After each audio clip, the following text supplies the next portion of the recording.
What's going on, everybody? Welcome into the post-game show with Bama Football on YouTube with the coaches. You got myself, Coach Smoot, Coach Jay, Coach Sean. We in here bringing y'all the immediate reaction to the Alabama victory, the 66-10 victory over Chattanooga, what we was expecting, and what happened.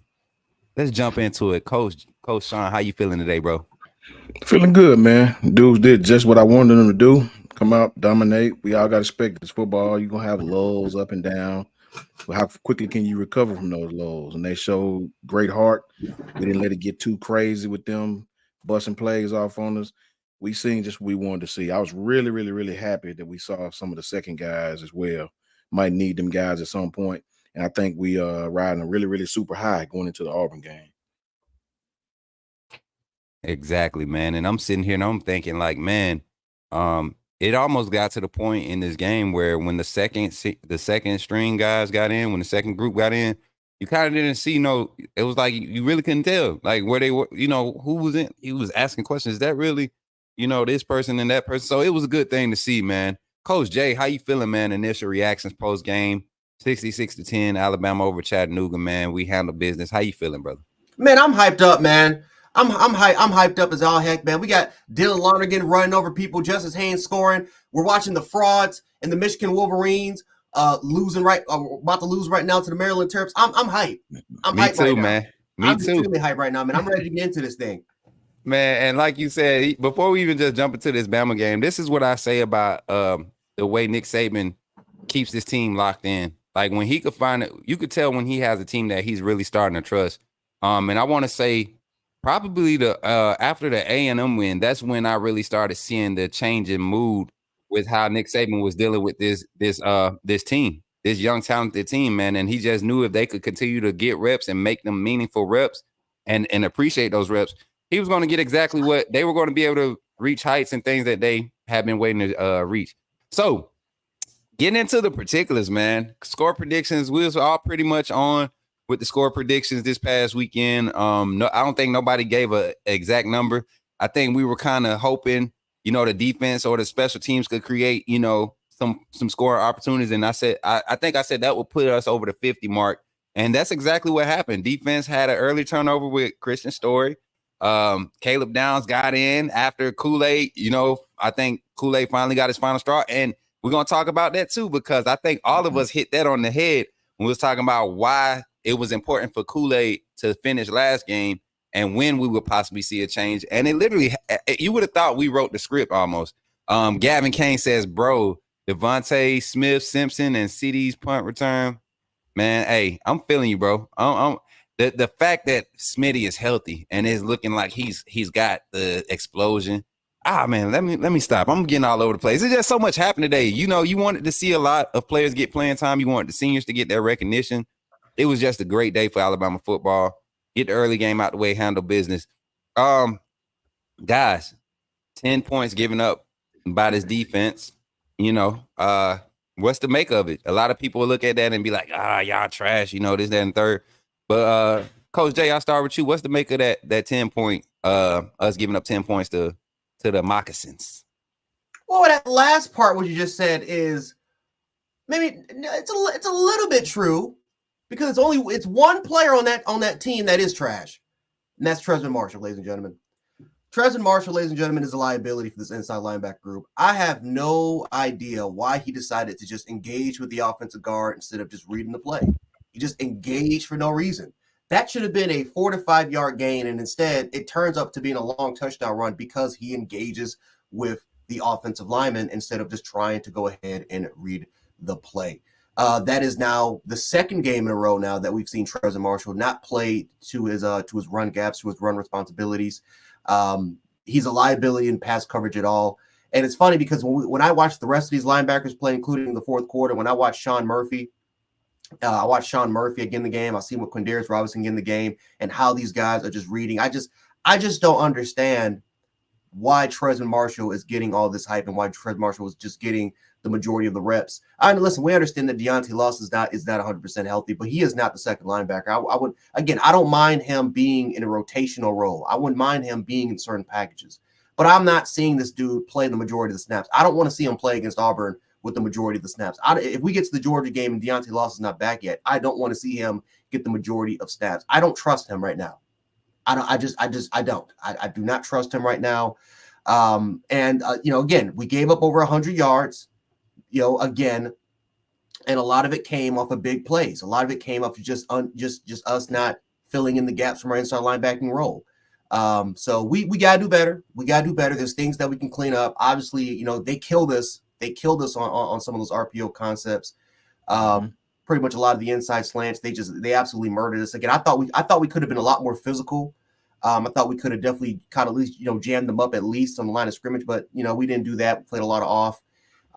But for the most part, I thought that defense played a pretty solid job. Things that we can clean up, things that we got to take care of, because Auburn, even though again, Auburn is a 6-1 football team, I believe they should be 7 wins after this game.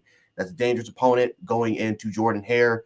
So we got to clean some things up defensively, but it starts with that inside linebacking position. If Deontay Lawson's not ready to go, that we got to get a change. We got to make a change. Yes, sir. Shout out to Gavin Kane with another 199 super chat. He said, I was going to say the same, Coach Jay. He didn't fill gaps. Shout out to my guy Wookie Gremlin with the $5 super chat. He came through last night on the live game simulation preview, man. Appreciate you for pulling up here on the post game show. He says, hey guys, I didn't get to watch the game, so I'll let you guys catch me up. Oh yeah, we're gonna catch you up. I plan on doing like an overview rant once Coach Sean gives us his take. I want your take on not necessarily how much the points given up. Coach Jay kind of alluded to it, but was it a matter of the defense just making mistakes, or just football happening with some of the things that were happening on the field, Coach Sean? First, let me say shout out to Bobby Sprinkle. Shout out to you too, bro. Roll Tide and Squally Glove. Shout out to you too as well, bro. Roll Tide. I'm gonna take the other side of it, man, just to make good content. I ain't satisfied with how the middle linebackers played this game. I think they sucked this game. I don't give a damn. I'm not. They didn't play well to me at all. Yep. You let dude jump cut you, and if it had been a better competition, he ran for 100 yards. That's not by chance, bro. If he had 60, okay, cool. 1 yard was 40 something. Okay, cool. The dude ran for 100 yards on 19, 20 something carries. Nah, I ain't happy with that. No. Don't give a damn what you say. I don't like the fact that the middle linebackers was overrunning plays. Shaheed, number 30 included. I don't like the fact that 17 was pressing. It's like he was pressing. I understand when you're playing middle linebacker, you press. You're just trying to make a play, but you end up being undisciplined with that. When you feel the wrong gap. Pressing, that's the thing, Sean. He's just leaning and falling into. But you know what I'm saying? He's trying. He. It's almost like he's not even reading. He just the first. He's projecting. Projecting. Yep. Right. That's what I'm trying to say. Right. He's projecting. And he's hitting it full speed, but it's the wrong gap. Right. It brings me flashbacks of number 10, respectfully.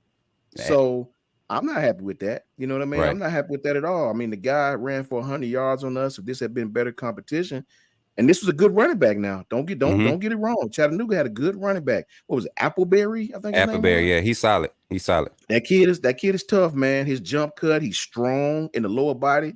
That kid wasn't no slouch, right? So I'm happy with the win, obviously, right? But if we got to pick something that we can get better on, the linebackers got to play better. And I get it, man. It's Chattanooga. It's hard. It's really difficult, man, to play with intensity against a team like that. It really is, man. It really is. When you can sort of turn the light switch on and off at your own disposal against a team like that. And it's hard to stay focused for 4 quarters, right? But if we got to be honest, I'm not happy with how the middle linebackers played, but everything else was satisfactory to me. Going into the Iron Bowl, I feel good, though. I think that'll have their attention. It better on the road. I think we'll be okay, though, man. I really enjoy how when we want to, we turn it on and blow. Yes. That shows you they're a great team. That shows you that. And you know what? I think also contributed to I say Campbell, the 2 plays that he overran, I think he was kind of overcompensating for what was lacking on the weak side with Tresman Marshall supposed to be cleaning up, because not only did Marshall catch fire coming to the sideline from Robert Balla, but Campbell caught fire.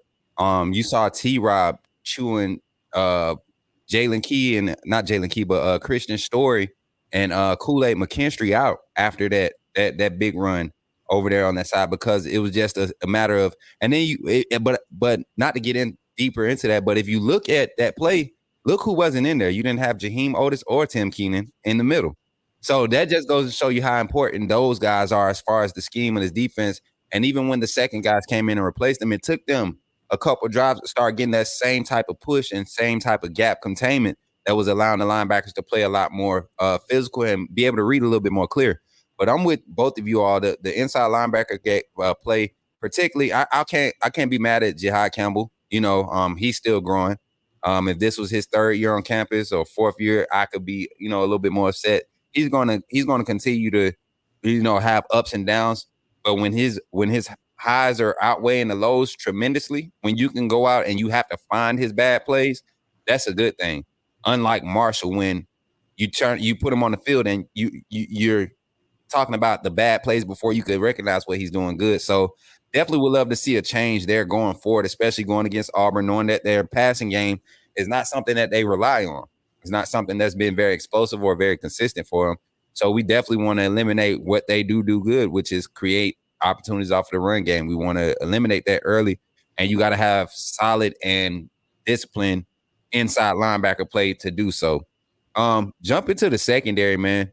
Today, I think they probably played their best game. I know you were saying, Coach Jay, about, playing bump and run.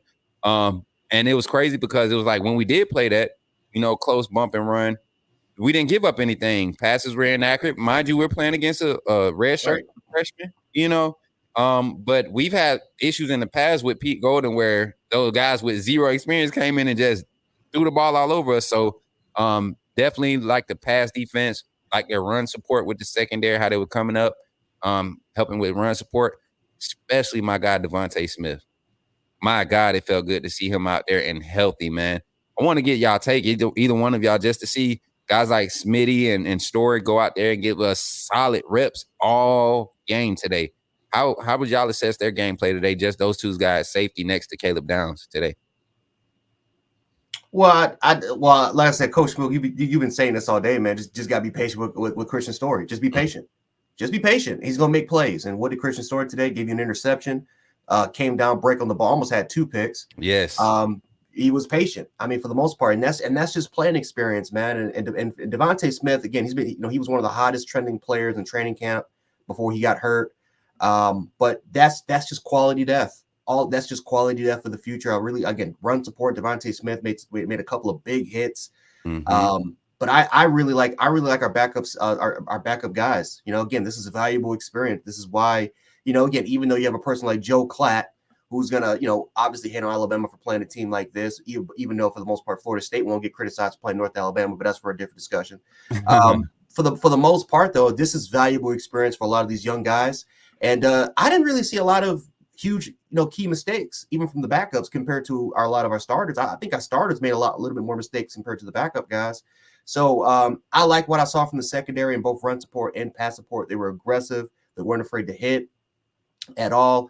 And it kind of reminded me a little bit of what we kind of used to be, because I remember guys back in the day, second, third, or even fourth string, were just drooling just to get an opportunity to get on that football field and prove themselves that, hey, we deserve to be on this field. And I saw the energy tonight. I mean, Coach, we were in the game chat. I mean, for the most part, a lot of the fans, we were going, like, everybody was going crazy with the amount of players that were in there going there making plays. So I mean, I think that a valuable thing, for a lot of people that said that, hey, our backup shouldn't be in the game. Look at Christian Story is the perfect example of a player that bided his time, waited for an opportunity, came in that Tennessee game. Didn't really. I mean, Trey Amos was another perfect example. Backup guy, bided his time, waited for an opportunity, and now all of a sudden, when they're in the game now, it's like, Jalen Key goes down. Now we have Christian Story in there that has valuable experience, who's getting a lot better. It's not that much of a fall off. If Trey Amos has to replace Terry and Arnold, it's not that much of a fall off, because we know that we can rely upon this guy to go out there, maybe not to play at the Terry and Arnold level, but to just be a competent guy that can play on the outside. Absolutely, we can rely on him. So valuable experience from the secondary. And overall, I thought by far they were the best group tonight. Oh yeah, by far. Shout out to Laker Swag 11 with the 199 super chat. Sean Murphy gonna be special, fellas. That's a guy that we literally last week were asking about. Hopefully, we were hoping to see, him Jeremiah Alexander. Man, we saw Jake Pope and Bryson Hubbard today. I mean, and it was a thing of, oh my God, it was a thing of just beauty just to see these guys out there playing with intensity with a 40-point lead. Like you said, Coach Jay, I think that's what gave the fans just the comfort knowing that we going into this Iron Bowl week with guys that's just there. The second group is who's giving us the looks every week. And we see why the team is improving now, especially the second group O-line. We're going to jump on the offensive side in a minute. I really want to talk about the offensive line's play today, but really the second group was really on point today. Shout out to my guy, my peoples, Tracy Calloway, Roll Tide guys with the $2 super chat. And then my boy Dexter Wright said, boy, y'all cooking. And it's one of those games where everything you want to happen happened. 10 points. You definitely don't want that happening, especially when you look at how they were giving up with horrible, like you said, 2, maybe 3 bad plays with the inside linebacker play that just created so much, gave them so much, success on their offense. But our defensive front, I kind of touched on it earlier. And Coach Sean, I would like to get your take on this too, man. Tim Keenan and Jaheim Otis just being the consistent catalyst for this defensive front. And how effective this front seven is just a positive sign. But outside of them, who caught your eye today? Outside of Otis and Keenan when they weren't in, who caught your eye today? On a D line? Yes. Or just number 47, Smith. I know. Dude played well. He played with good leverage, man. He just don't know what the hell he's doing right now. He played with awesome leverage, bro. He's very strong. I think he's gonna be a really, really good player. Isn't that the true freshman? 47? Yeah. Came with from the same high school as Quay Russo. James Smith and Quay Russo, yes, sir. Yeah. Dude is gonna be very, very Dude is gonna be very, very good. But as far as the defense, bro, I mean, I don't see it like y'all see it. Respectfully. They played well, man, but they played against a quarterback that couldn't challenge them at all. At all. I seen the third quarter where they ran a high-low route. Dude come right across Christian Story face and ran right by him. There had been a capable quarterback that was 6 for the other team. Easy peasy, lemon squeezy. I mean, they played well today, man, like they were supposed to play, right? But, I mean, I'm happy about it. But at the same time, if there had been better competition, we'd have gave up some points. When you watch the replay, you're going to see what I'm saying. They played well. I have DVR, so I like to go back and, rewatch stuff. So they did what they were supposed to do. They weren't challenged by this quarterback. The quarterback was a red shirt freshman who had never played before. The safeties could kind of sit on the hashes and play their game. They did what they were supposed to do. We were supposed to dominate that team like that. We were supposed to. If we didn't dominate them like that, something was wrong, right? And that's the point I was making. That's the overall point. We supposed to dominate them. We supposed to dominate them. 10 points, I can live with that. I mean, it's no big deal. I can live with that. I'm more worried about us. Christian Story played well. He did what he was supposed to do. He jumped routes like he was supposed to. I'm really the thing I take from it is what I am happy about. Christian isn't looking lost. He doesn't look like he don't know what he's doing. He understands the coverages. He understands where to play it, and I'm satisfied with that. But I did see several times where if this quarterback had been even worth a salt, he could attack us in a few plays. One time Malachi Moore fell down, receiver was wide open. Dude just couldn't get him the ball. So I'm happy about all of that, man. But you know me, bro. The truth is in the details. I worry about stuff like that against better teams. Now, Auburn doesn't really have the type of offense to really make us pay either, right? But they have quarterbacks who are Jalen Milrow-ish, a la Jalen Milrow-ish with their feet. So it'll be a different type of ball game with those guys, right? You know how the Iron Bowl go. It's always wonky. Hugh Freeze, he's a good offensive coach. He'll pull something out of the hat, something sort of like Lane Kiffin. He'll pull some type of trickeration, double, triple reverse, backwards pass. You know how they do. They're gonna try to fool us a lot. But I'm satisfied with it, man. But I'm it's not that I'm not happy. We supposed to do that, right? We supposed to dominate this team, right? With a quarterback of that fashion. We supposed to do that. So I'm happy about that.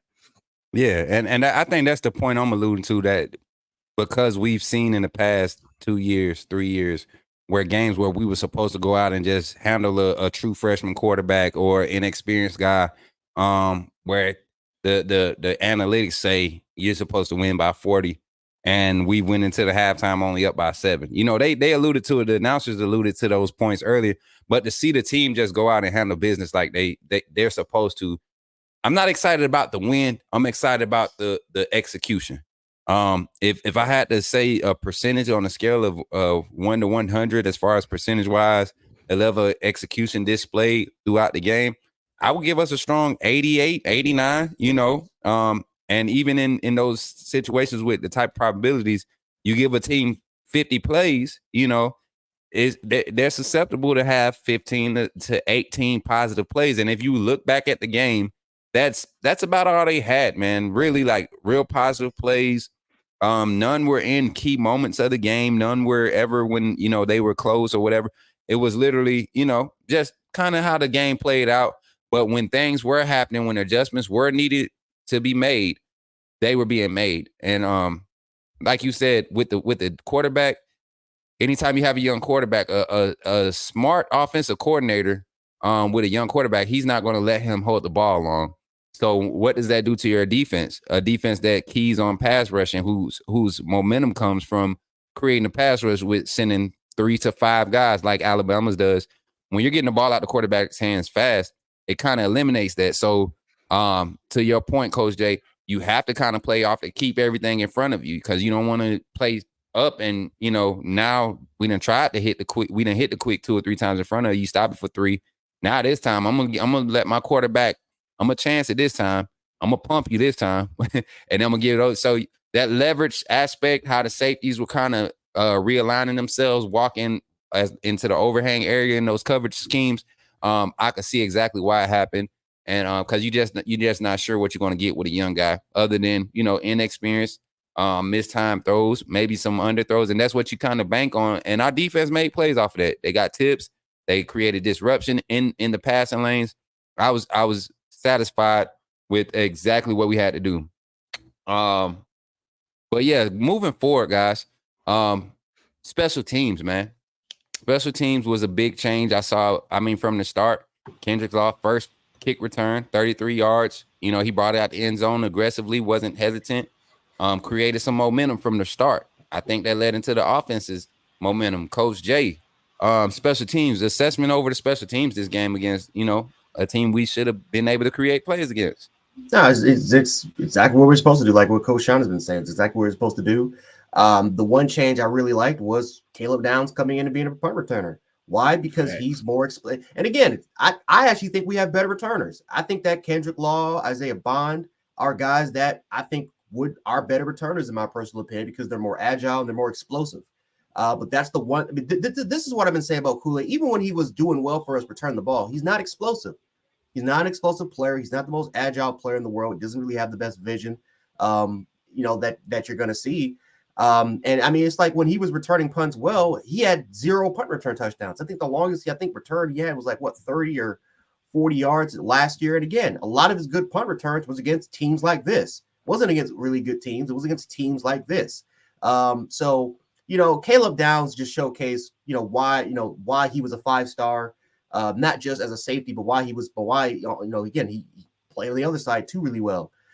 He's just an explosive, really good athlete. And do I think this is going to be the end for Kool-Aid McKinstry as far as returner goes? Yes, I do. I think that for the most part, you know, again, would it be Caleb Downs moving forward? We'll see. If we're going to try somebody else, Isaiah Bond, or maybe getting a Kendrick Law, who also has experience doing kick return duty, we'll see. But no, I mean, I like special teams overall. Will Reichert didn't miss a kick. He got in there, did his thing. Again, I thought that for the most part, kickoff, punt return duties were solid. I mean, we did what we were supposed to do, but the one change that we should have done this weeks ago, this should have happened weeks ago, was finally making a change at punt returner, and you saw and you reaped the rewards for making that change. Yeah, man. And I just want to give a shout out to my guy JG coming in as always with the $10 super chat. $10 super chat saying roll tide, great show as always, man. We appreciate y'all for the super chats, y'all, and even the comments. Make sure y'all running the likes up. If you're not a subscriber, go ahead and subscribe.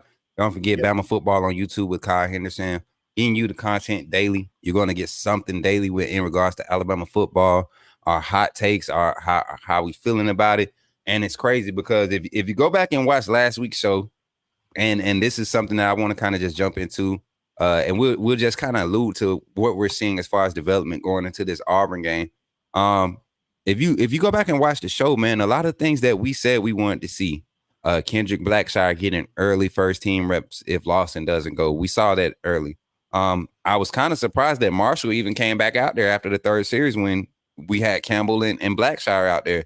I mean, Blackshire looked like he was the one calling the signals, and Campbell was just floating and being disruptive like he usually does.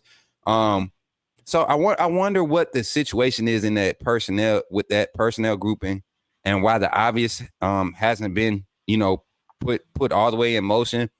Being that you just got a spot, like you said, you got a spot play Trez Marshall. But schematically, defensively, the way Kevin still called this game, do you think? And this is an opinion-based thing. We can't say it's factual because I saw a lot of the same stuff. But do you think he kind of pulled off of the reins when we got that 20-point lead, that 21-point lead? Do you think he kind of simplified everything and kind of started trying to make guys win their one-on-ones? Or do you think it was just a matter of their offense actually being able to get some real production? Any one of y'all can take it, whoever wants to go first. I just think the offense got production. I mean, dudes just got lazy. If you look, to me, I mean, dudes wasn't handling leverage no more. It was just kind of lethargic, just kind of going. And it happens against teams like that. Yeah.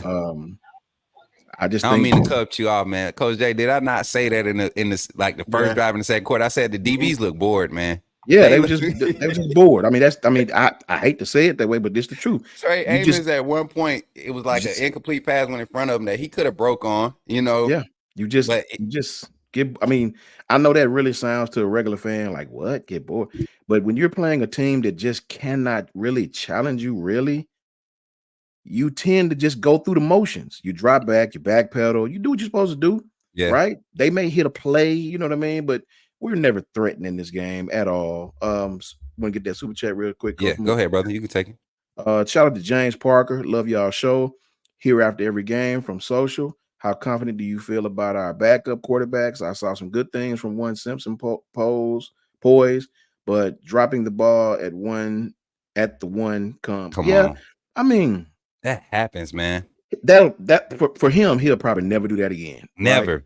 Yeah, I mean that I'm not worried about that at all. He's a coach's son. He's a coach's son. He was just excited, man. That was his first play and popped off a 70+ yard run.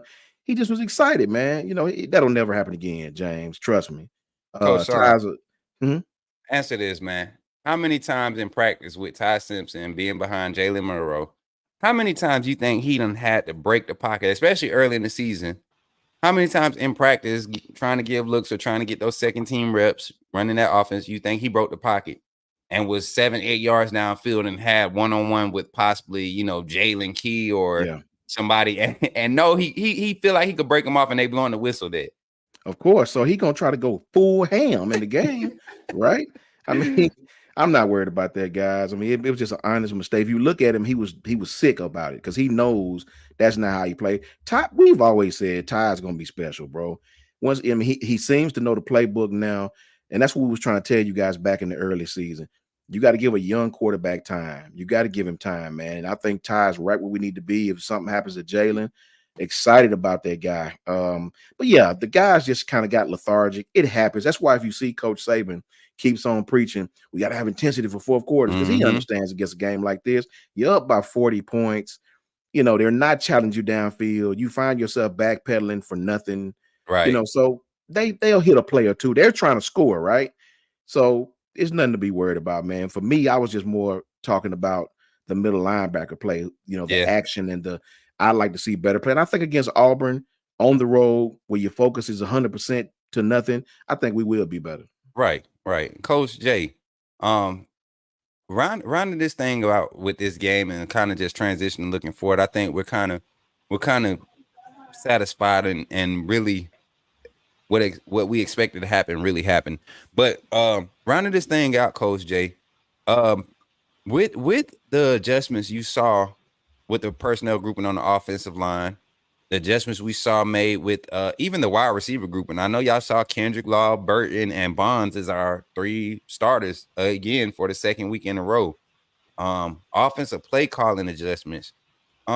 Is this more of a credit to Tommy Rees, or is this like a player thing? Do you think players just kind of picked it up and are making it easy for Tommy Rees? What's your end on that? Because we've been very critical of Tommy Rees, and not necessarily critical, but very curious to see what type of development he was going to be able to bring. So what side are you weighing on that? I think it's you can make an argument a little bit of both. I'm going to lean towards a little bit with Tommy Rees, because we've been saying it from the beginning of the season that as far as like receiving concepts goes, it was way better than Bill O'Brien. Receivers felt a little bit more comfortable. The problem was that again, the problem was again, the offensive line was not gelling together. Offensive line kept making too many crucial mistakes. And then Jalen Milroe's development as a quarterback just wasn't at that level. It just wasn't there yet. But all 3 of us have noted that receivers were getting open. Receivers were beating their man and they were doing their job. They just couldn't get the ball. Well, now all of a sudden we're starting to see that Tommy Rees halfway through the season has finally adapted the offense to fit Jalen Milroe's play style. I think he's kind of dialed it back a little bit as far as kind of maybe taking that offense to the next possible level, maybe lowering it a little bit just to fit what Jalen Milroe can do extremely well. And we've taken full advantage of that. That's why, I'm one of those people that said that Jalen Milroe should come back next year, because I think that the offense is going to evolve a lot next year with Jalen Milroe, with the amount of experience he has now with this offense. I think we're going to take it up to the next level if he does come back, or Ty Simpson's the guy, whatever it is, what it is. But now, yeah, I think for the most part, we've adapted the offense to fit Jalen Milroe's play style. We're starting to run a lot more RPO-based concepts. We're starting to do a lot more read option. We're starting to run a lot more quarterback design runs. Jalen Milroe is starting to become a lot less hesitant as far as taking it off and trying to be a pocket passer. He's starting to play at a clear and just calm level. And when you do that, again, when you do that, that's still going to create opportunities, especially when you bring down those defenders up a little bit. You create more opportunities for your receivers. And we've been saying this all year round, guys, is that these receivers are just be patient. They're going to get their opportunity, right? We've been saying it with Amari Niblack, because I think Amari Niblack literally could have been a 600, 700-yard receiver if Bryce Young was in this offense. But Kendrick Law, for the most part, being involved a lot more when it comes to pre-snap motion, getting involved in the jet sweeps, kind of being used as that gadget type of role player like an Isaiah McKenzie. That's exactly what we thought he could be. Now he is starting to become that player. Isaiah Bond's getting more involved. Jermaine Burton had a huge day today with 100 yards, but we all know Jermaine Burton has the talent of being a 1,000-yard receiver. Kobe Prentice last week got heavily involved in the offense. Like, we're starting to see a lot more players now that we knew had 4- and 5-star talent are a lot more involved because of their patience. Again, it was all there. It was just that for the most part, we didn't have an offense that was tailor-made for Jalen Milroe yet. And then Tommy Rees made the adjustment. Once he made the adjustment and Jalen Milroe started to become a lot more comfortable on a weekly basis, then our receivers starting to get a lot more involved. Then you starting to see that we're starting to churn a lot more success. And now for the 3rd week in a row, we scored over 40 points. So our offense. No, go ahead, Coach. And that's the point I was trying to make. The process. We've been saying it since the Texas loss. That Texas game, the way Tommy Rees was calling, Bryce Young with those passing concepts that were being called, we put up 40 points against Texas easily. I mean, even the pass plays that called back, remember one of them was called back because it was a lineman downfield. Which if Milroe sees the play open up, you sees it open earlier, the lineman's not downfield. If he's hitting it on the first window, the lineman's not downfield. So it's those small things that Jalen Milroe had to learn. And so did Tommy Rees. Tommy Rees is literally in his 3rd year calling plays, solely calling plays. And to be doing it with the amount of talent that he's doing, now he's putting guys in position to be effective in doing what they do best. You got your burners running burn routes. You got your big tight ends getting open in the middle of the field, setting it up to where your quarterback can only see that, not necessarily cutting the field in half, but his progressions and the way the concepts are routed. They're being thrown from left to right or top to bottom, and it's just the comfortability. The moment Jalen Milroe committed to learning this offense and understanding why plays are being called, that's when we saw the change. And that week off, I believe, was probably the biggest growth he's had all the season, because since the bye week, and that was before LSU game. Since the bye week, he doesn't even look like the same quarterback, regardless of how the snap looks, regardless of how the play ends. He doesn't look like the same quarterback that he was before that bye week, and he's just continually getting better. So with that being said, I think we got a good coverage of this game, man. Shouts out. I want to say Caleb Downs is probably my MVP on both sides of the ball today. This kid, when you talk about consistently making plays all over the field, being involved, intensity throughout the whole game, he was just an impact player. To see him do it on special teams, but and to do it immediately, no hesitation. But that defensive, his presence on the defense is very much a key to our success. Coach Sean, give us your MVPs. It's definitely Caleb Downs. I mean, I don't see no way around it. How you can go with anybody other than for this kid to play like he played on defense, and then turn around and the first time he out there on punt return, he take one to the house. You got. I don't care if that is against Chattanooga. These are still college football players. This ain't high school. Yeah, it's especially on the punt return. On the punt return, man. You those are very, very difficult, man, against whoever you're playing to pop one like that. And this kid caught it, reverse field, put his foot in the ground, went right up the middle through the wedge, and he took that thing to the house. So to me, it's Caleb Downs. On offense, I have to go with just the offensive line as a whole, man. I think they're playing well. I think they're more aggressive. That boy number 77 is an absolute machine in the run game. I think we're peaking at the right time, man, and I'm really happy about that. That's why I sort of kind of hate games like Chattanooga. I know we have to play them, and I know we need them, you know, to kind of not put a whole rigorous team after team after team in our face toward the end of the season. I get it, but I can sympathize with the players on games like this. You got to motivate yourself. You got to have some type of self-motivation in these type games. Even the crowd, even us as fans, if you listen, the crowd sound like they had fell asleep for about a quarter there.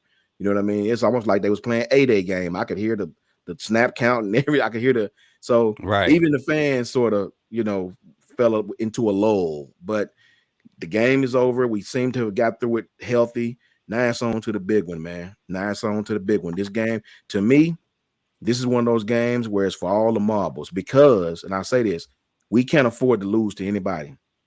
We can't afford to play down to competition to anybody. We have to go in and dominate this team on their own field. Georgia struggled with this team. The committee's going to watch stuff like that, right? Let's go in and play our best game against these dudes, put them away quietly, put the women and children away to bed, and let's go on and get this win and go on to the bigger prize. That's what I'm ready to do. Sean, are they going to watch it, though? That's the real question.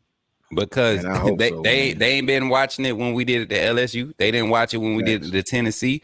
They didn't watch. I mean, we came from, I think, what was the score? 21-7 against Tennessee. We came from 27. 27. Yeah. I mean, we did that. And they were a surging defense. They were a peaking. This Milton is waking up. He's, you know, it's just I don't even care to even consider the committee. I'm just enjoying us winning, handling business. You know, it's to that point, man. Even with Michigan, playing, you know what I'm saying? Frauds, just absolute frauds. Got told all week that Michigan, for the most part, oh well, JJ McCarthy, he only threw 8 pass attempts because they dominated the run game. Well, look at his numbers: 12 for 23, 140 yards, and a pick. They almost lost to Maryland, ladies and gentlemen. I want to see what they say about that, Coach Jay. I want to see what they say. I can't wait. I can't wait to see. Yeah. They are frauds. Not just them, but let's see what Florida State do tonight. You know, against North Alabama, do they come out and play a dominant, clean game? If they don't put up 50 plus against North Alabama, yeah, they're gonna kill you in A, man. They gonna, you know what I'm saying? But if they don't, if they don't, because if Bama didn't do it to Chattanooga, we'll be getting crap. Yeah. I mean, if that was a 49-10 win, they would be crapping on us right now. Well, you know what, Coach? You know what's funny? Because again, the entire Fox Sports broadcast and ESPN, what do they keep talking about all the last 2 days? Oh, why is Alabama playing Chattanooga?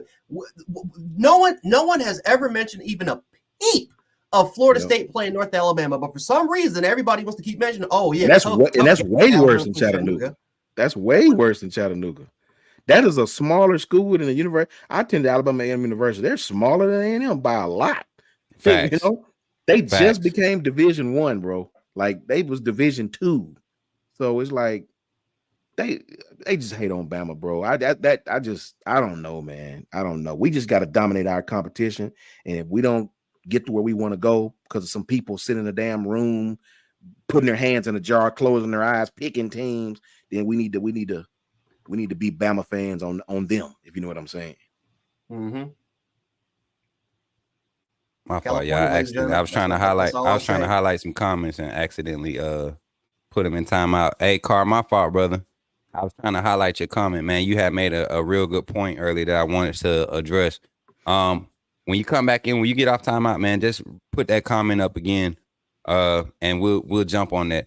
But Gelato, what you know about North Alabama? UNA used to be solid, Sean. Coming up, especially like between that 90, that 2001. Yeah, we used to play them. I got a lot of partners played up there. My partner Israel played with them. Yeah, we used to play them. Yeah, man. One of my big bros, Ant Merritt, he played there. I think he still holds the leading receiving record for being at UNA. And then my bro Jamon Fortson, after he got kicked out of Florida State, he ended up at UNA, had a solid senior year. We used to play him. Israel Raven, you know what I'm saying? Yeah, man. So no disrespect to North Alabama, man. Like I said, no disrespect. No disrespect to them. Like I said, I played JUCO. That's you know what I'm saying. I have no room to talk. Facts. But, I mean, come on, man. Yeah. Likewise, yeah. And I think when we talk about teams like that, it's like you're not afforded the same facilities, you're not afforded the same budget to go out and recruit. I mean, you show up and you want the exposure, you want to try to get some good film out there against top tier talent. It's just the nature of the beast. But why does Bama get punished when we don't terrorize and blow these teams out? When we don't, Oregon and USC, teams like they do in the beginning of the season when they putting up 73 points and beating, ICDC college, So I don't know, man. I just don't get it. So I'm very curious. He said that ICDC college, man, with little Romeo out there running quarterback. Know, what I'm saying? Exactly. But yeah, man, it's University. Man. Bro. It's one of those things, man. I can't wait to see how this week, because we didn't play anybody, but the people that did, what did they do? And Maryland is not a threat to anybody in the SEC right now. I think Maryland can beat up Mississippi State, Vanderbilt, Rutgers and Penn State. I mean, but I'm saying, like, you're not beating nobody that worth nothing, and then you got a team in Michigan who's supposed to be the number 3 team in the nation. And they go and they struggle with this team, like really struggle. They have to, the refs saved that game for them. What did they say when Michigan had their stretch of Chattanoogas? Well, they're dominating them. They're doing what they're supposed to do. Most consistent team in the country. Most consistent team. Yeah. Get out of here with that crap, man. Mm-hmm. It's ridiculous, bro. Man. But what's happening right now, man, is we're getting ready. We got the win. We definitely handle business like we're supposed to. Going into this Auburn weekend, you all know Monday night, we'll definitely dive into this. But what are some positives? Let's start with the negatives. Let's start with some negatives first. Let's get them on out the way. But then let's jump on the positives. What's the negatives going into this game? Coach Jay, you take the defensive side. Coach Sean, you take the offensive side. Coach Jay, defensively, what's some negatives that you've seen today that might hurt us going into this next game against Auburn? And I know you already said inside linebacker play, so don't even worry about trades. I don't think we're gonna see too much. But other than that, man. He can't find that. Look, I can't find it. See, like Go I can't. ahead there, I guess. Again, you could, because Chris Braswell's gonna miss the first half. So obviously missing that production as far as playing on the edge is gonna be. Yeah, he's targeting. No, that's what I'm saying. You only missed one half. He was out in the first quarter. Okay, yeah, he's missing the first. Yeah, he's missing the half. So because he'll be starting next game. Yeah. I was just looking at Yeah, like Okay. What was the rule on that when you get talking throughout the first quarter? You only miss a half. No matter when it happens, you miss the next half of the game. So since it was in the first quarter, he missed the second half. He'll be able to play. Okay. Yeah. No, I mean, no, it's our linebacking play. I mean, that's we haven't made a lot of mistakes. We haven't made a lot of huge big time mistakes. Again, secondary. I mean, again, that's bound to happen at some point, right? We're not we're not 2015 no fly zone Denver Broncos. Like we're not them. We're not the Legion of Boom. So we're bound to make some key mistakes. But I mean, like I said, the biggest plays have come from the inside linebacking play, and it's just been following up simple things. It's just been, but not reading, not reading, not really. I mean, for the most part, we're doing too much reacting. We're doing too much projection instead of just kind of taking our time and reading. That's the only weakness we have on defense is our inside linebacking play. Man, Coach Sean, go over it. And before you jump into that, let's look at this statement, man. This is something that also I like to highlight.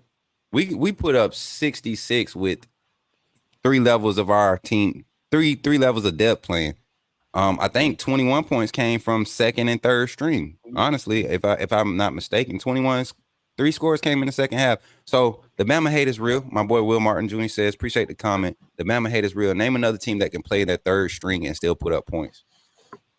They won't give us no credit for it, man. They'll say it was. No, you know how they do. They'll make up some preposterous explanation to why and all this, that, and third. But as far as the offense, negatives that I hope we overcome or don't come, I guess I should say, is on the road at Auburn, which I've always said, I think to me, just in my humble opinion, is one of the hardest, if not the hardest place to play in the SEC on the road when their fans are going. Texas A&M is hard, Tennessee is hard, but these people cheered up. They said like they go the whole game. They don't even stop, especially when they play Alabama.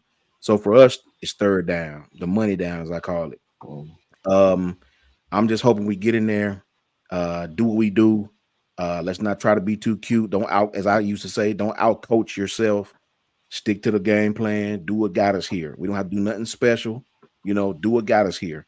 Let's keep it third and short. Let's keep the chains moving, right? So for us, the negatives, let's just stay out of third and long on the road. Let's not make this harder than what it is with a team like Auburn. It's a rivalry game.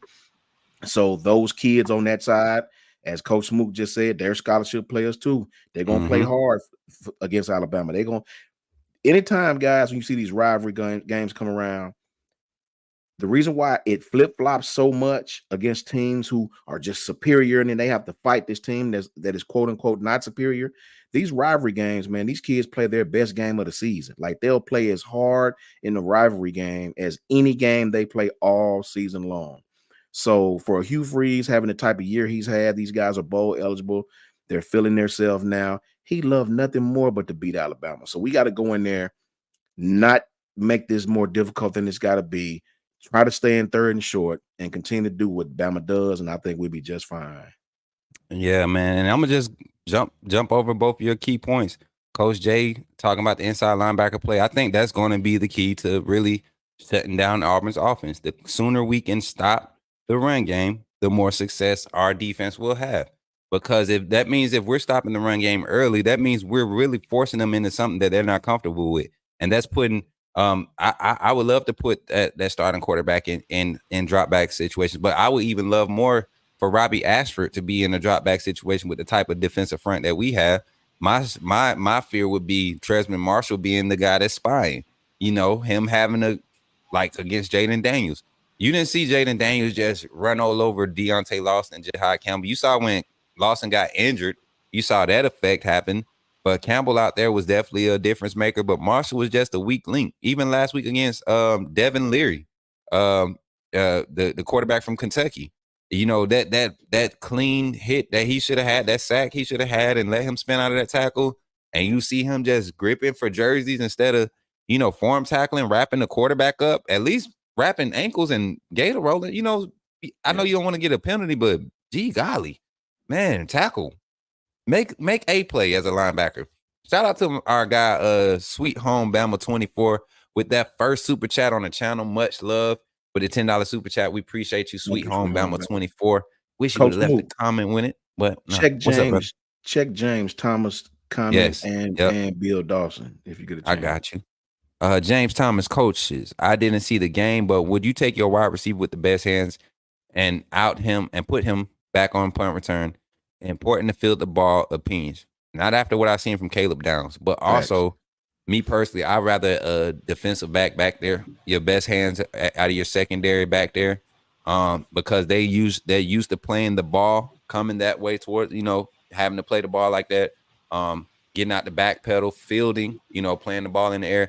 Receivers are usually having to create space and do things of that nature. So I think we saw Terry and Arnold earlier in the season. That's why Coach Jay saw me ask for Terry in the chat. But Caleb Downs, you go look at his film, his highlight film from high school. He does that. I mean, from every area on the field, he played everything. So, Coach Sean, go ahead. Him, Coach Mook, sometimes best hands don't really relegate to best punt returner. I guess I could say. No.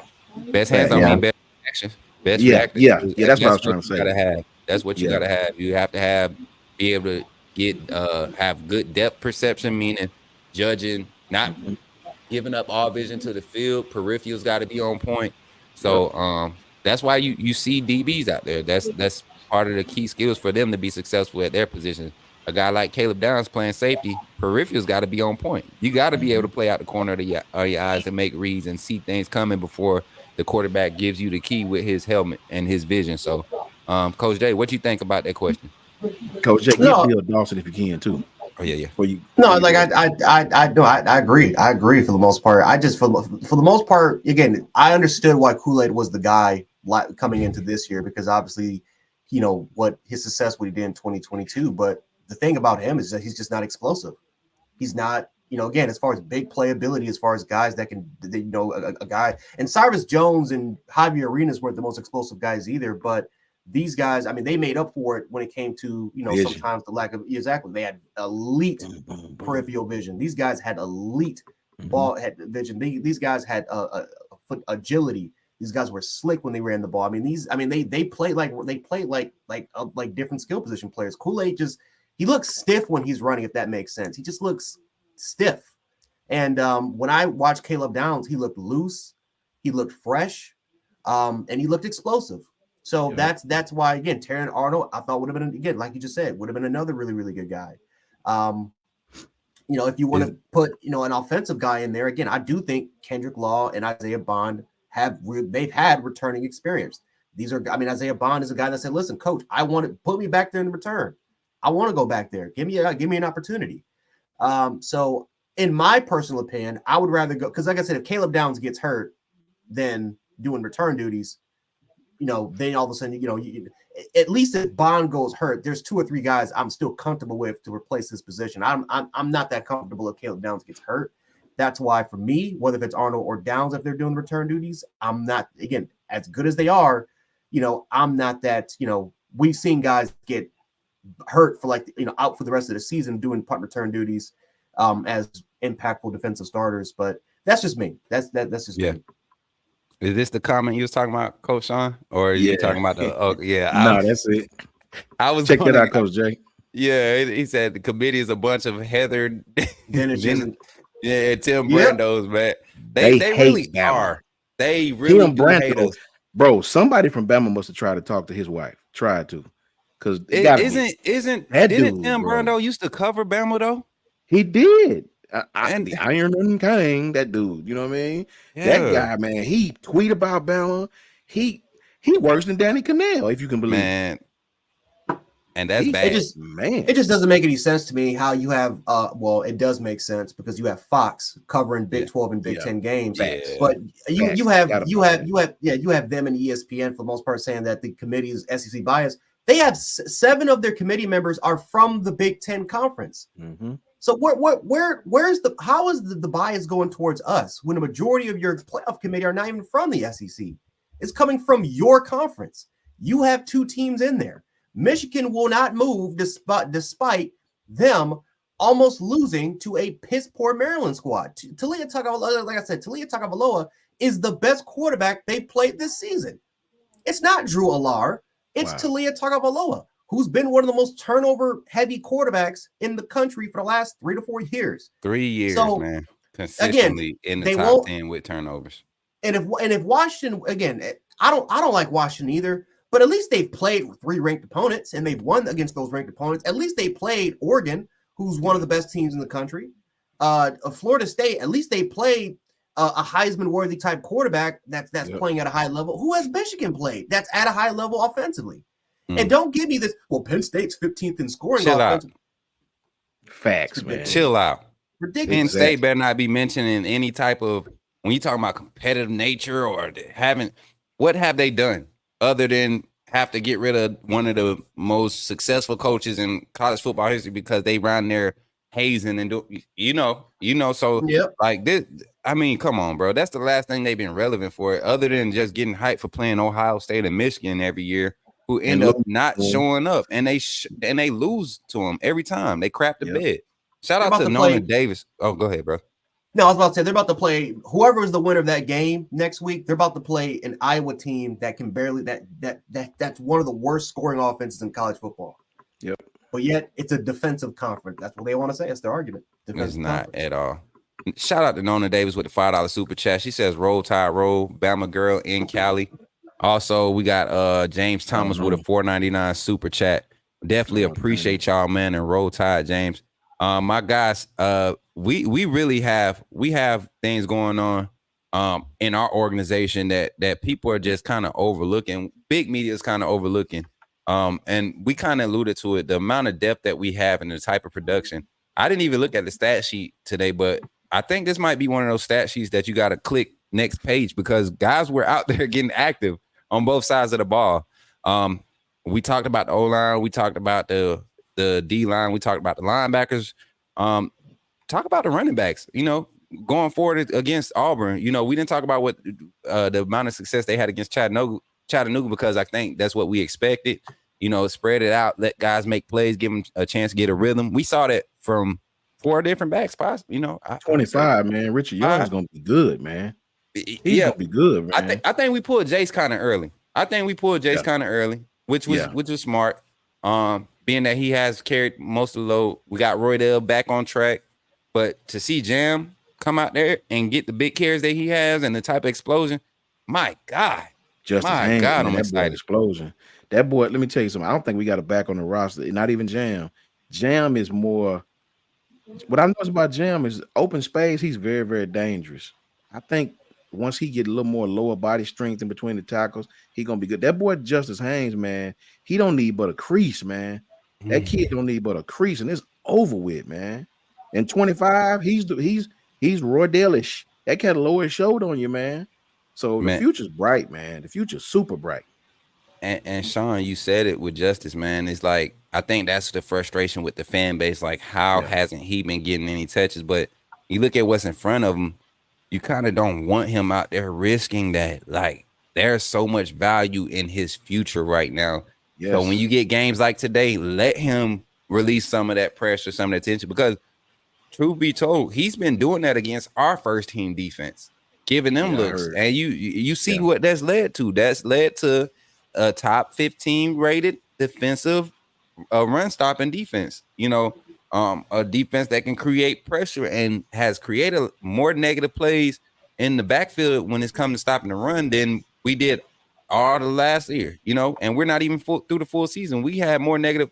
I think they said that against a LSU game. We had more negative plays behind the line of scrimmage than we had all of last season with that team last year. So I could see the difference, man. Justice Haynes is that dude. Coach Jay. If Roydell and Jace leave this year, Alabama will probably have the top running back room in the country next year, man. Really, with just those 3 guys. Easily. And then we got the other kid coming out of I want to say New Jersey. I'm gonna go look at the big kid. Oh no, you mean the Turbo kid? I can't. I'm gonna go look at Turbo from IMG. I want to say that's him, bro. The running back. Yeah, little guy, Turbo. Yeah, I know you're talking about. Yeah, the 5'8", 195 guy from IMG. Bro, that kid ran 200 meters, man. That's crazy. Yes.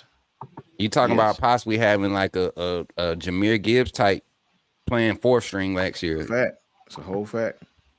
And honestly, he gives me y'all remember Emmanuel Henderson came to Alabama as a running back. Yeah. And with him going out the wide receiver and making his change, Roydell, Jace leaving next year, Jam, Justice, Richard gonna be your 3. A guy like that kid from IMG coming in, I don't think he has a problem with getting the type of reps that Justice and Jam have been having to pull this year. I think he comes in. Wait on it. You see that? Yeah. Justice ain't gonna need but 2 years of starting, bro. Facts. Jam might be able to go after next year. So man. And Richard Young, we haven't been able to see him get in the open field yet, That but cat is physical, man. he is so physical in the open field with the speed, man. So you got basically two of the same type backs in Justice and Richard Young. Justice just on a different level with his decisiveness. Like you said, he only need half a crease, man. So I'm excited, man. Coach Jay, you had anything else you wanted to say about the running backs? I know. I mean, going into Auburn, how did that's what I wanted to hear, Coach Jay. Going into Auburn, how does this running back room match up against this Auburn rush defense? Oh, we should dominate. I do think that I think Auburn's defense, I think they do have some momentum. They got some guys out there that could definitely penetrate, and they got guys that are physical up front. But like I said, I think the way their offensive line has been playing tonight, I think that we finally are we're getting a lot better almost every single week. I mean, like I said, I'm not going to mention the guys. I keep mentioning almost every single week about Caden Proctor and Tyler Booker, the rest of these guys.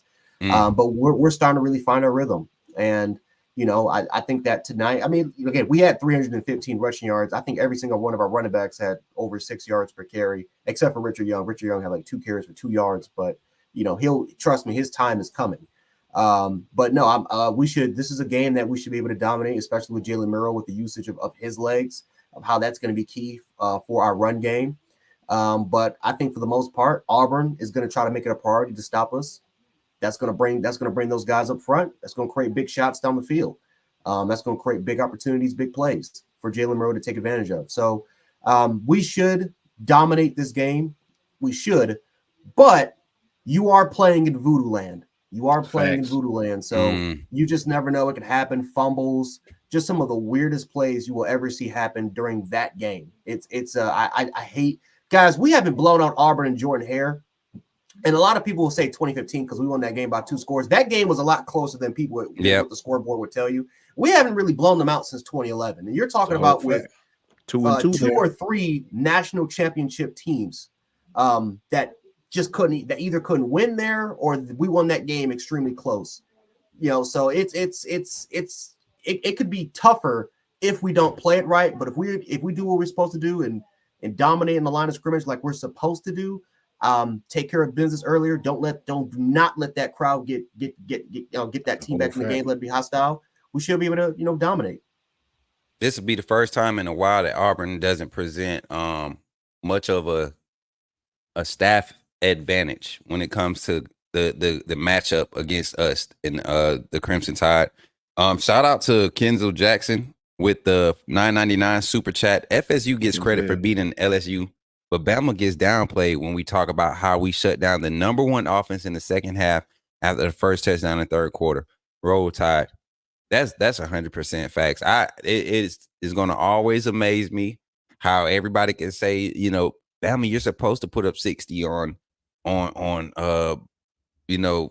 Chattanooga. Bama, you're supposed to beat LSU when their defense is hurt, or but what about these other teams that's ranked ahead of us with weaker schedules, strength of schedule. Y'all do. They create this strength of schedule ratings and all this stuff and tell us what teams are supposed to be good at.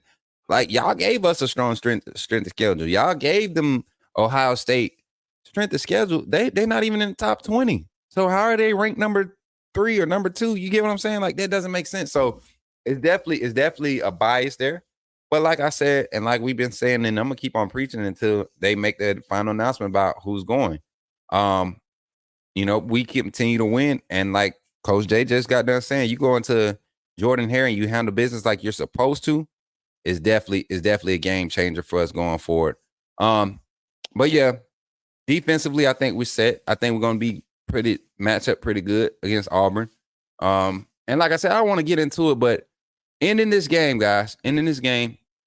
I think we have set ourselves up. We have poised ourselves and put ourselves in good position to go into Jordan Hare next week and really handle business like it's supposed to be handled and get ready for that Atlanta game. I'm right there with you, Coach Sean.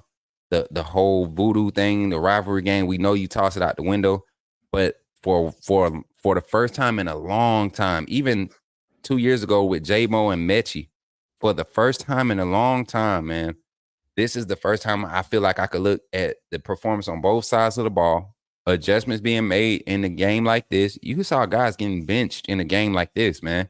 So that lets you know the mentality is different. Kool-Aid getting set down lets me know that the mentality is different on this team, and guys are not waiting for guys to mess up to be ready. There's guys that are ready to step up. And when you have those type of moments like we had this game going into Iron Bowl week, brings a little bit more confidence and reassurance that your team is on the right path to continue to win. Closing remarks, man. We're going to start with Coach Sean. Take it away, man. Final thoughts. Tell the people where they can find you, all that good stuff, man. Yeah, shout out to Kenzel Jackson. I love that name. It's my half brother. A-Town, Kenzel, Westmoreland. I want to say him. Might be somebody else though. Shout out to you, Kenzel. Either way. My final comments is we just need to play Bama ball. We need to do what we've been doing the last couple of weeks. We don't need to tail off at this place. I watched us go into Auburn with the best team with Bryce last time we was there, and wasn't for some last minute theatrics on Bryce and Ja'Cory Brooks part, we might have been in some trouble then. So we need to go in there and not play around, man. You know, it's a rivalry game. Just like Coach Jay said, all kind of wonky stuff happen in these kind of games. Just play Bama ball. It's nothing special. It's no special concoctions. There's no special witches brew. Just do the same things we've done the last couple of weeks, man. Go in, be physical, let Jalen be Jalen. And I think they sort of saved him tonight. Him, Jace. It's a couple of players I've seen that they sort of saved tonight, and rightfully so.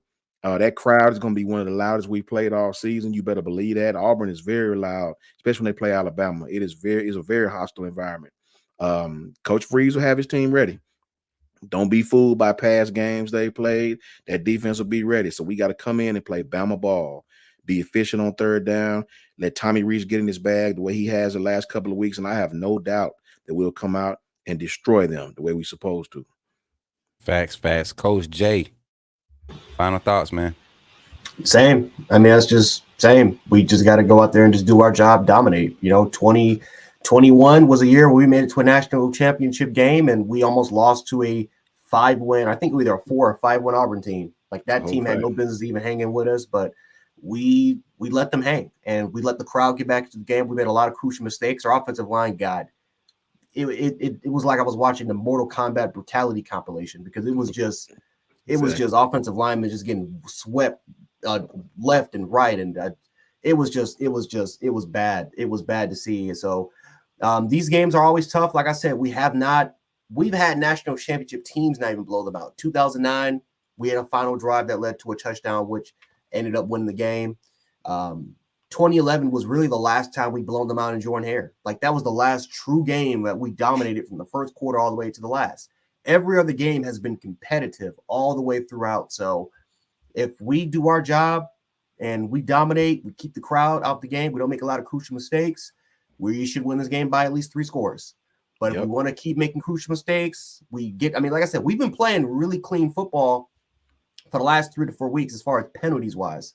If we can keep the penalties low, we got a chance. But we want to get 10, 11 penalties and go back to how we used to play. This is going to be close. This is going to be a close game, even with this is not the best staff in the world, but this is a football team that wants to beat Alabama, right? Their fan base, this is their national championship game. It's a whole national championship. So yes, they're going to get into it. They're going to bring the energy. It's going to be loud. Well, this is probably the loudest place we've probably played all season long. Yes, so Auburn is loud. Facts. We just gotta stay focused. Stay focused. Do your job. You should win this game easily. But you don't. You're gonna make it harder than what it actually is, and who knows? That's how upsets get brewed. So we'll see. Right. I'm right there with you, bro. I'm right there with both of you all. This is one of those games where you never know until the whistle blows for kickoff, and that game is started. How this game is going to go, and even then, man, this is the game where no matter how good we look, we watch it all 4 quarters. You know, I think the last one I was really confident in, and we actually went in and handled business with Jalen Hurts going into Jordan-Hare and pulling that one off. So, I don't know, man. I'm not scared by any means. It's just one of those things. A lot of questions that we've had, you know, going into this week, going into this game. I'm sorry. That wasn't even him because remember 2016. We were at home. We lost with 2017. Jalen Hurts, I Yeah, think. we lost when Jalen Hurts was the quarterback. We was at home. Which one was we at home for when he had the big 2016. pass to? Okay, that's the one I went to, and that was the year they was. I think they had like a number 3 or 4 rush defense or some crazy junk. Their defense was supposed to stop us, and Hurts ended up having 3 big passes during that game. That really was at just home. yeah. So but yeah, Jordan Harris always a tricky one, guys. So like I said, Monday we're going to dive into it. We're going to get into the in-depth, the schematics, the statistics, all that stuff. I'm bringing the numbers Monday night because numbers really pan out when we play characteristic, when we stick to what we do traditionally against Auburn.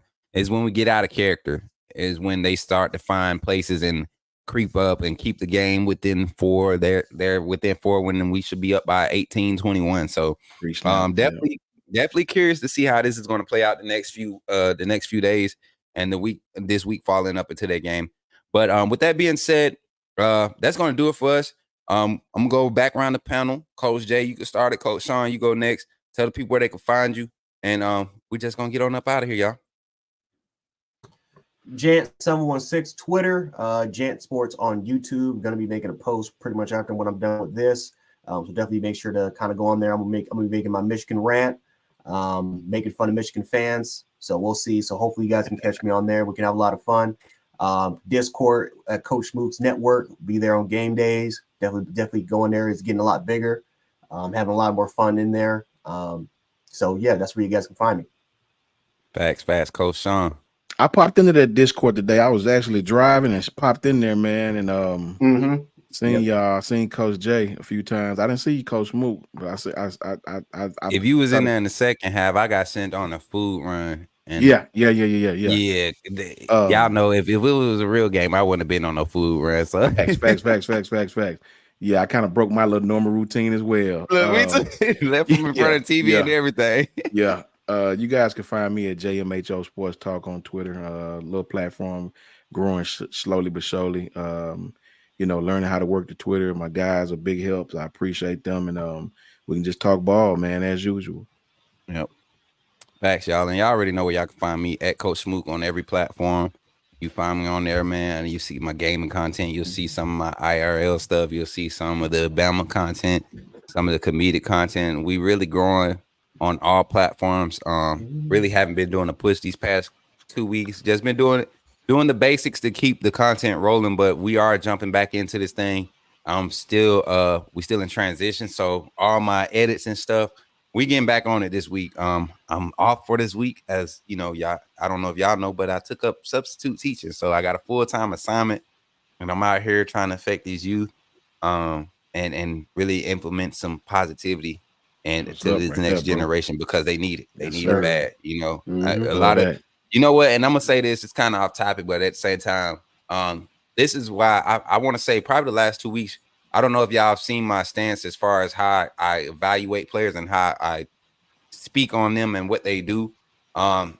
Because this generation, man, and I'm not sure how deep or how early it started, but this generation is really driven by social media, man. So I don't want to be held accountable for an opinion or my opinion being taken the wrong way. When I'm speaking on these players, it's literally what they do on the field, not them as a person, not their upbringing, not what their value is. None of that. It's literally what they do on the field. And just because you suck at delivering snack cakes doesn't mean you're a horrible person. That doesn't make you a horrible truck driver. You just don't do snack cakes good. You might need to go and do the sodas. You might just need to do the drinks. So, and I think that's what happened with Kool-Aid. You're not a punt returner, man. You are a solid cornerback. You can definitely keep yourself as one of the top 3, top 4 corners in the nation coming out in the draft if you just play corner. But you being that punt return is not helping us. So when we speak on these players, even with the mirror roll situation early in the season, is literally just football. Nothing else about these players and their personal lives, none of that. So we really appreciate you all for the support. Don't forget, Monday night, guys, we are here talking Auburn. And I mean, I believe, knowing these two right here and the time that we've been able to spend together, we're doing this post-game shows, the Monday night shows this season. this Monday night show might be a heated one. I'm talking about hot fire. Auburn fans talking about showing up, all this stuff. It's gonna be a heated one. Y'all are not gonna want to miss this one. Plan on bringing some new graphics. Is Auburn? We gonna pop it off. We want people to see this show, this channel. So, like always, like, subscribe, share the stream, and with that being said, roll tide from the coaches. We'll catch y'all next week. Roll Roll Tide. Tide. Now going for the spinning wheel of doom.